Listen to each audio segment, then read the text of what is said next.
Buenas tardes, gracias por la invitación, por estar aquí presente, gracias senador, señor diputado. Ha sido una jornada súper entretenida, porque creo que en todo esto están los elementos de solución. Sin embargo, están como dispersos. Y como soy el último expositor, voy a revolver alto el caldero para que se olviden del almuerzo y salgan motivados y quizá un poquito enojados, porque la razón por la cual tenemos energía eléctrica cara y poco confiable es por una falla fundamental en la forma que se diseñó el mercado. Y eso quiero que quede súper claro en este momento. Hay que cambiarlo. No es que signifique volver a un modelo estatista, eso quiero que quede claro, pero hay que cambiarlo porque el modelo que se implementó como consecuencia lógica lleva a energía cara. Y eso va a quedar súper claro. Ya. ¿Qué es lo que pasa en Chile? ¿Qué es lo que pasó en Chile? Antes de 1943 nos encontramos que, antes que se creara Endesa, las centrales generadoras estaban diseñadas para abastecer grandes ciudades y el resto del mundo no tenía, el resto del país no tenía nada. Tenía pequeños motores, súper erráticos, súper malos. E incluso en las ciudades que tenían abastecimiento eléctrico en estas grandes generadoras, Chilectra en el caso de Santiago, habían frecuentes apagones porque como se manejaba con criterio de mercado, siempre se manejaba al borde y siempre se proponía que con la siguiente central el asunto se iba a acabar y no sucedió así. Se creó Endesa y cuya función básica, su función estratégica era aprovechar los recursos de Chile y tener un sistema nacional de distribución. No existía antes de Endesa. Y en particular abastecer las ciudades más pequeñas. Y después del año 87 se comienza el proceso de privatización, en que en teoría se separó generación de transmisión y distribución. Ahí también no hay que olvidarse que fueron la AFP, el capitalismo popular, cambio de propiedad, y hoy día todas estas cosas que se privatizaron se fueron volviendo a concentrar en algunas manos. Entonces el mundo eléctrico antes del 43, me lo voy a saltar. Aquí está la Bocatoma Maitenes, esta central sigue funcionando. La central Quiltehues también sigue funcionando en el Cajón del Maipo donde vivo. Y por lo tanto son centrales que están ultra amortizadas, ¿no? Ya, esto es lo que viene el desarrollo, los aportes a los trabajos de Endesa, fíjense, hasta el año 85. Aquí están todos los proyectos que fueron incorporando. Lo único que falta aquí, lo grande después, post época Endesa estatal, es Ralco. ¿Ya? Entonces, mientras siguió la inercia de Endesa, se completaron algunos proyectos nuevos, como el Alto Biobío, que estaban en carpeta, pero el fondo cambió. Porque el fondo, y eso es lo que quiero recalcar, por la forma que se diseñó el sistema, vamos a ver que en la práctica se invirtió en aquello que tenía el menor costo de inversión para el que iba a generar energía, no el menor costo de operación. Se buscó minimizar los costos de inversión. Y es lógico, si el enfoque es estrictamente privado y uno quiere maximizar el retorno, trata de minimizar los costos de inversión. ¿Por qué? Porque si los costos de operación después se elevan, simplemente se traspasan a los usuarios. Y eso es lo que está sufriendo todo el mundo, desde la gente en sus casas hasta la grande minera. Ya. Errores importantes en la privatización. Gas natural argentino. El gas natural debería ser traído por el Valle Central y se trabajó a través del Cajón del Maipo, supuestamente porque era más económico. El único efecto importante que tuvo fue seguir concentrando actividad en Santiago. Industria que estaban en regiones se vino a Santiago porque tenía energía más barata, ¿no? Así que eso, el resto del país aumentó su desventaja con respecto a la región metropolitana. El no cumplimiento de los argentinos, ya se dijo. Argentina cumplió los contratos. Lo que pasa es que los contratos tenían cláusulas de qué pasaba si fallaba el suministro de gas. No entregó más gas, pues no tenía más gas para entregar. Esto era totalmente previsible y se sabía. ¿Pero por qué? Porque era tan buen negocio invertir en centrales a gas que igual se corrió el riesgo. ¿Ya? Los buenos negocios para los privados y los malos para el Estado. Como el gas era muy barato, se obtuvo autorización para quemar petcoke en las centrales en el norte, en vez de carbón, porque el gas era muy barato, las centrales de carbón no era competitiva, por lo tanto se autorizó a quemar petcoke en centrales a carbón. Y cuando fracasó Gas Atacama, el Estado tuvo que apoyarlo, inyectar dinero a través de Codelco, y los privados tampoco invirtieron en los terminales de gas natural licuado.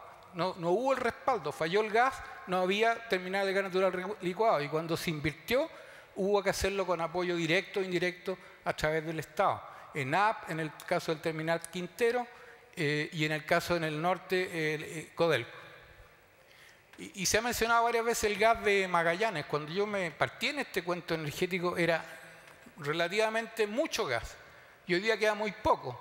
¿Y qué pasó con el gas de Magallanes? Se lo llevó Metanex.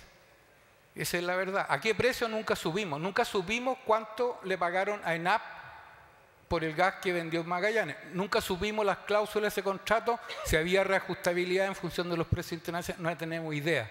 Lo claro que ENAP está al borde de la quiebra, y lo claro que el gas de Magallanes casi no queda. Entonces, las consecuencias. Proyectos de corto plazo. Inversión lo menor posible, asegurando rentabilidad a corto plazo. Es normal de parte de las empresas. El efecto de la minería es súper importante. A contar del año 90 ha habido una inversión, y eso se vio con las cifras esta mañana. El sector minero ha sido cada vez más grande. Es claramente el mayor consumidor en el sistema interconectado norte grande, es un consumidor muy importante en el sistema interconectado central, y el 60% del aumento de la demanda futura del sistema interconectado central se va a deber a la minería. Esa es parte de la ecuación, no cabe duda. Ya. Entonces, y aquí hay algo que yo caricaturizo como la mesa de póker, digamos. La generación crece no por necesidad sistémica, sino porque alguien aprueba un proyecto en el sistema de evaluación ambiental y luego vende la energía. O sea, no hay una visión sistémica. Se entra con un proyecto que busca abastecer ciertas necesidades. Se busca la aprobación ambiental, que tiene muchas falencias. Y una vez que está aprobado, se comienzan a vender la energía, y después, cuando alguien la compra, se ejecuta el proyecto. Desde ese punto de vista, Castilla era una tremenda apuesta, porque eran a 7 centrales, de los cuales 5 eran a carbón. Entonces, teniendo la aprobación ambiental completa, podía comenzar a venderle la energía y ir creciendo. Y no había una exigencia ambiental razonable. Basta ver lo que está pasando en el Valle del Huasco, en la zona de Tahuacolda. Ha tenido cada vez más dificultades para aprobar las centrales futuras, porque se ve en la práctica que cada vez una más significa muchos problemas ambientales, y de una Castilla tenía aprobado 7. Así que nuevamente es un tema de falta de visión sistémica. No estoy criticando ni nada a estas empresas. Las empresas, yo creo que han jugado con la regla del juego que le han puesto. Yo creo que la regla del juego es la que está mala. Miren, este es cómo se desarrolló el SIC en los últimos decenios. Pre-1950, casi puro hidro y un poquito de carbón. 51-60 se agregó mucho hidro, 61-70 se agregó hidro y carbón, etc. 81-90 se agregó mucha hidro, muy poquito térmico, y después 91-2000 entra masivamente el gas natural. 2001 al 2010, mucho más térmico, y después vamos a ver y menos hidro. ¿Ya? Después tenemos cómo es la capacidad térmica, y aquí está separado en carbón, diésel, gas, biomasa, eólica en los últimos casos. Aquí hay un poquito de biomasa, y aquí biomasa más eólica. Entonces, esta fue la apuesta al gas natural. La apuesta al gas natural, y después aparece mucho diésel como capacidad de generación, y nuevamente gas natural. O sea, siempre, y son las centrales que tienen los menores costos de inversión. Ahora, como ya eso no se puede sustentar a futuro por el tema del costo del gas y el costo del diésel, aparecen muchos proyectos a carbón con costos de inversión más elevados. ¿Y por qué quieren ponerse todo ahí cerca de donde está Guacolda, al final del Valle del Huasco, o en algunas partes, o en Tocopilla, o en Quintero? Porque ya están los puertos. Hacer una central a carbón donde existe un puerto es mucho más barato que tener que a la vez fabricar el puerto. Entonces eso lleva nuevamente a la concentración, y quien sufre las consecuencias son las ciudades que ahí viven. Y eso hay que tenerlo claro, digamos. O sea, aquí no estoy haciendo un juicio de valor, estoy buscando realidad. Ya. Entonces, es claro que tenemos energía no sostenible y cara, porque falta una visión sistémica. Rodrigo, Hugh, todos han dicho, falta una visión sistémica. La generación actualmente se hace lo más cerca posible de los puntos de consumo y se hace la vista gorda con los problemas de impacto ambiental. Tenemos la tendencia a creer que porque se cumplió la normativa ambiental está todo bien, y eso no es verdad. Al cumplir la normativa ambiental, uno simplemente cumple la normativa ambiental. Hay que ver los efectos acumulativos y los efectos sinérgicos de todo el sistema para saber si está bien o está mal. Poca inversión y altos costos de operación, porque los costos de operación, si suben los combustibles, se traspasan a los usuarios. Siempre se nos dice el carbón es lo más barato, sin embargo las mineras están pagando $140 el megawatt hora. ¿Ah? Entonces, ¿qué pasa? Entonces, otras opciones sí son rentables, solo que menos rentables para los privados, porque lo que pasa es que cualquier proyecto que tiene una visión de más largo plazo va a requerir mayor inversión al comienzo y un retorno más lento. Entonces, el sistema que tenemos tiende a minimizar la inversión en el corto plazo. Y el modelo que hay fomenta la especulación, porque si falla, alguien lo va a rescatar. Si falló el gas, hubo que apoyar para construir los terminales de gas natural licuado. Está el caso de Electroandina, del sistema interconectado Norte Grande, que hubo que inyectarle dinero para que no fracasara. Campanario, el año pasado nomás, que dejó un hoyo de $150 millones, que al final lo pagan los consumidores, lo paga todo el mundo, ¿ya? Etcétera. Y por supuesto que si no nos dan lo que deseamos, entonces viene el diluvio, es la otra visión que se fomenta. Ya. Esto me lo voy a saltar porque tenemos poco tiempo. ¿Qué es lo que pasa en el resto del mundo? Y Rodrigo lo vio mucho mejor que yo. La energía se maneja como sistema y no solo la energía eléctrica. ¿Dónde se gasta y para qué? Por ejemplo, Portugal hoy día 52% de su energía eléctrica es de recursos renovables, convencionales y no convencionales, y hace 20 años atrás era menos del 10%. Se puede crecer.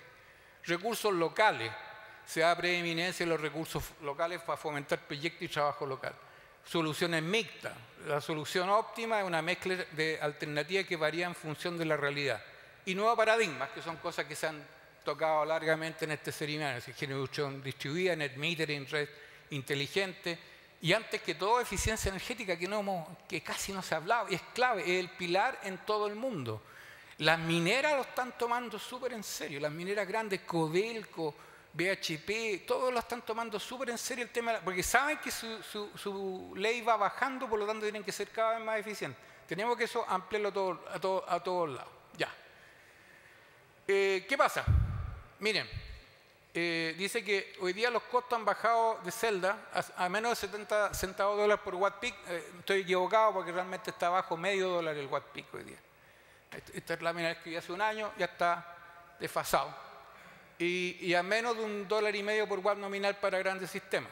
Para sistemas pequeños el costo instalado está en torno a los $2,50. Por lo tanto, la rentabilidad de un sistema fotovoltaico va a depender básicamente de la disponibilidad de radiación solar, y aquí es donde tenemos un tremendo subsidio natural, que es el subsidio de nuestros recursos. Por ejemplo, una central solar fotovoltaica sin acumulación puede alcanzar un factor de planta entre 30 a 40% en latitudes no muy alejadas del Ecuador. En Chile, un sistema con tracking en un eje, y estos son valores ya medidos, no teóricos, 32-34%. Ese es el factor de planta. Una buena central hidroeléctrica pasada, el factor de planta es como 60-65%, una central a carbón anda cerca del 80, 70, 80, no mucho más por tema de seguridad. O sea que estamos hablando de valores no despreciables por un recurso extraordinario. Miren lo que pasa en Alemania. Esto lo hice hace poco porque tuve la curiosidad. En Alemania, el año 2000 habían 76 megawatts instalados de fotovoltaico, hoy día 24.800. Todo nuestro sistema eléctrico chileno son 16.000 megawatts. ¿Ya? En Alemania, el año 2000 se generaron 64 gigawatts al año, hoy día se generan 18.000. Más de todo lo que se genera en el sistema interconectado Norte Grande. Y si los mismos paneles que están en Alemania estuvieran en Chile, generarían más energía que todo lo que nosotros consumimos. Todo Chile. ¿Ya? El factor de planta, en cambio de ello, es 8,3%. ¿Por qué? Porque el mejor lugar de Alemania, lo dijeron esta mañana, es como Coyhaique. Y de ahí para abajo. ¿Ya? Y el año 2000 era 9,6, lógico, porque estaban en los primeros proyectos en la parte más soleada de Alemania, hoy día están en distintas partes del territorio, así que el factor de parta se echaba a perder. Es cierto que en Alemania tenían un subsidio. Curiosamente, con el sistema Net Billing vamos a ver que también tenemos un subsidio, pero al revés. Los que ponen el sistema subsidian a la distribuidora, ¿ah? y no recibimos subsidio del Estado. Ya. Este es el caso SolarPack. Hay un proyecto de 25 megawatts para Coyahuasi. El precio de venta están entre 100 y 120 dólares el megawatt hora. Precios totalmente competitivos con los combustibles fósiles. Hoy día. Y por supuesto eso va a ir bajando. Factor de planta sobre 30%. Ya. Aquí voy a hablar un poquito del proyecto Portal Cruz del Sur. Está en Combarbalá. Son 114 viviendas sociales con sistemas solares. Ahí están los colectores de agua caliente en las casas. Se inauguró hace un año, en diciembre del año pasado. Está el ministro Rodrigo Álvarez, que estuvo presente. Ahí está cortando la cinta. Uno de los muchos ministros de energía que hemos tenido en estos años. Este es el sistema fotovoltaico que está en la sede social de Combarbalá. Es 10 kilowatts. 10 kilowatts de capacidad, trifásico, 3,3 kilowatts por fase. Está un año parado y ha sido imposible que CONAFE autorice la conexión, regalándole la energía. O sea, no nos dejan conectarlo, aduciendo todo tipo de argumentos. Un año. ¿Ya? Si se aprueba la ley de net metering, está aprobada, el reglamento está en la última fase. Si corre, resulta que lo que uno compra lo va a comprar a uno y lo que uno inyecta le van a pagar 0,5.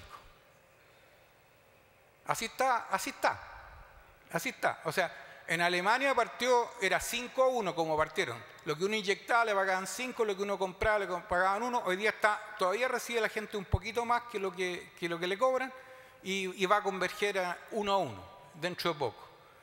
Resulta que aquí partimos al revés. O sea, si compramos, pagamos 1, si inyectamos, nos pagan 0,5. ¿Quién subsidia a quién? Ya, este es un caso del Valle de Azapa, ya lo mostró Rodrigo, y aquí vamos a ir cambiando de tecnología, termosolar. ¿Por qué? Porque tenemos una tremenda oportunidad en Chile, que este es el caso Gema Solar, que está en prueba. Gema es capaz de operar y generar energía eléctrica las 24 horas del día. Tiene un factor, ya lleva un año, cuando escribí esto nos llevaba el año de funcionamiento. El factor de planta real anual fue 80%. 99,95% de disponibilidad, 80% de factor de planta. ¿Ya? En el norte hay un proyecto que es de las mismas empresas que hicieron Gema, que es la central Pedro Valdivia, que son 360 megawatts con acumulación en Sales. Ya está aprobada la declaración de impacto ambiental, están entrando en la fase, es probable que ese proyecto se ejecute. Sería interesantísimo porque es una planta que es base, energía base. En el caso de la torre central, la transmisión óptica elimina problemas de bombeo de grandes distancias. Hay una foto aérea. Esta es una transparencia que después la pueden ver ustedes con calma. Y después lo van a ver, ¿cierto? Que uno ve que para generar la misma 18.000 gigawatt-hora, que es más o menos lo que entregaría Hidroicén a la zona central, esta es la superficie que uno requeriría con distintas tecnologías solares. Y Hidroicén inundaría 5.900 hectáreas más o menos. Y eso son números parecidos o menos. Esos son los números reales. Ya. Nuevos proyectos. Hay muchos proyectos, hay varios proyectos de 15 a 20 megawatts en construcción y más de 3.000 megawatts en proyectos. Hay demasiados proyectos. Nuevamente el tema de la mesa de póker aparece en las renovables. Pasa lo mismo.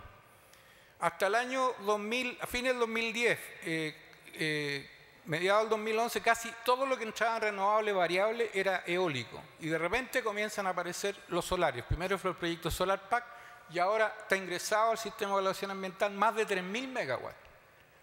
Evidentemente no todos se pueden ejecutar. Y están todos achoclonados en torno a ciertos puntos, ciertos nudos. En torno a cruceros hay muchísimos.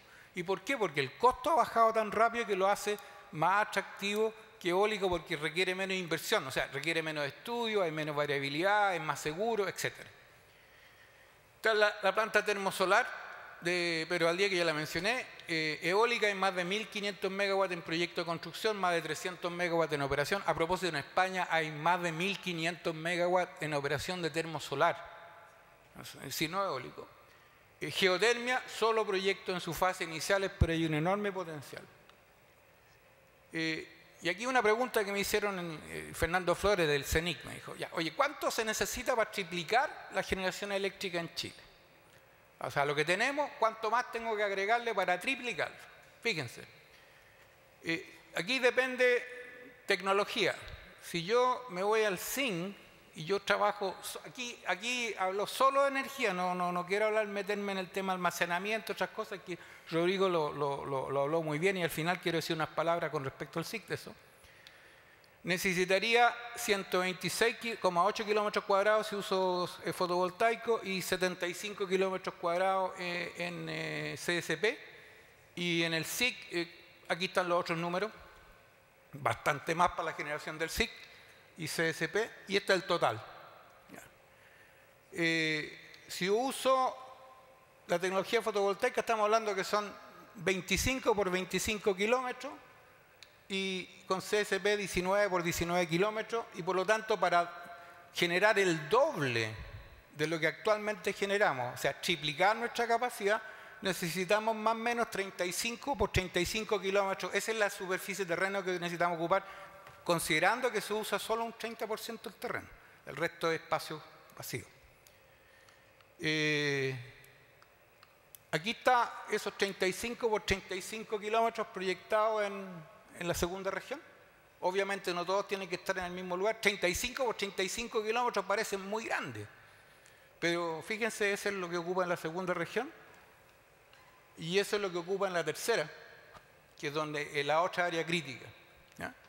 Eso es todo. Con esa superficie podríamos aumentar al triple la capacidad de generación en Chile usando esta tecnología. O sea, espacio tenemos, radiación tenemos. ¿Qué es lo que falta? Los costos están bajando. ¿Y por qué nos estamos trancando? Si eso, no se trata de hacerlo todo al tiro, todo aquí el 2020, pero ¿por qué no lo hacemos más rápido? Entonces, el modelo que necesitamos construir, necesitamos desarrollar el sistema parte a parte. El norte funciona distinto del sur, no podemos englobar todos los números en un solo modelo. Y cada parte tiene soluciones que más la acomodan. De hecho, por ejemplo, el sistema interconectado Norte Grande tiene un cachito metido en el sistema interconectado central que se llama Central Paposo. La Central Paposo es a gas natural licuado y ese viene de Mejillones actualmente.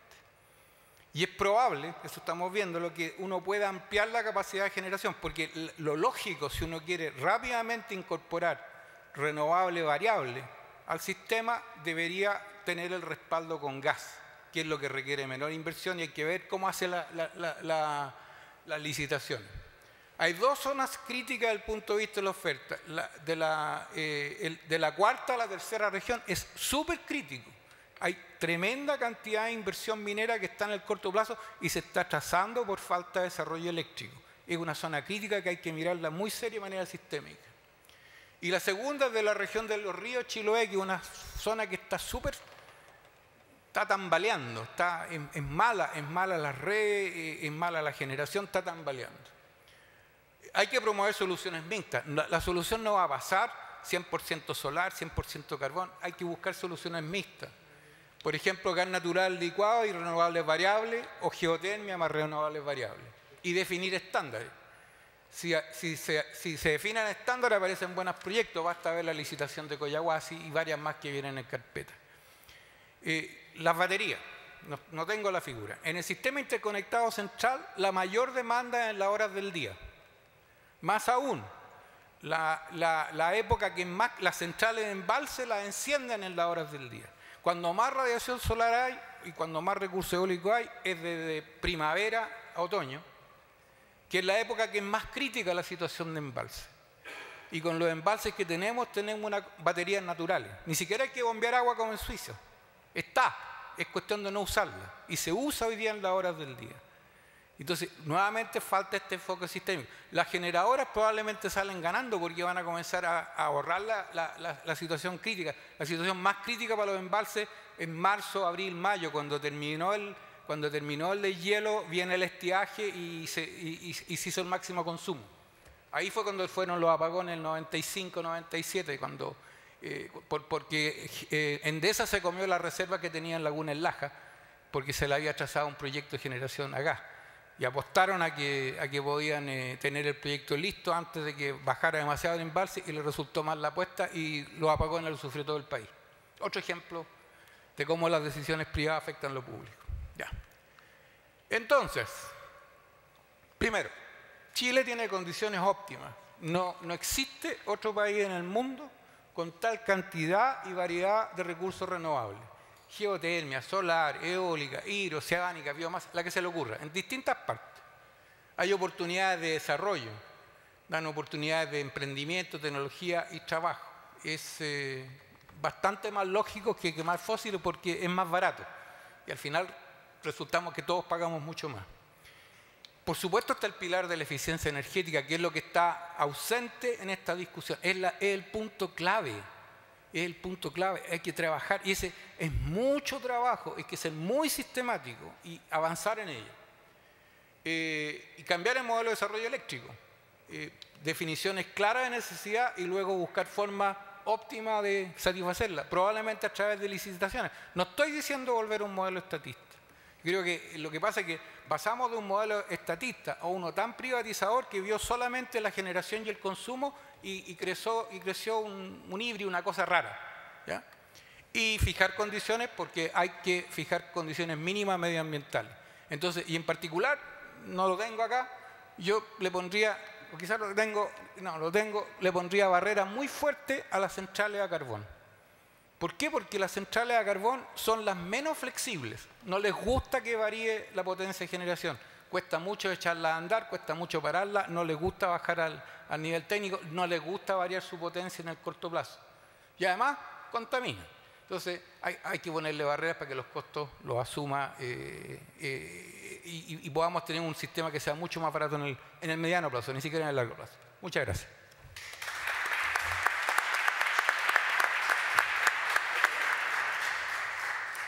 Gracias, profesor. Yo me voy a tomar a continuación unos minutos para resumir los puntos más importantes a mi juicio de cada una de las presentaciones.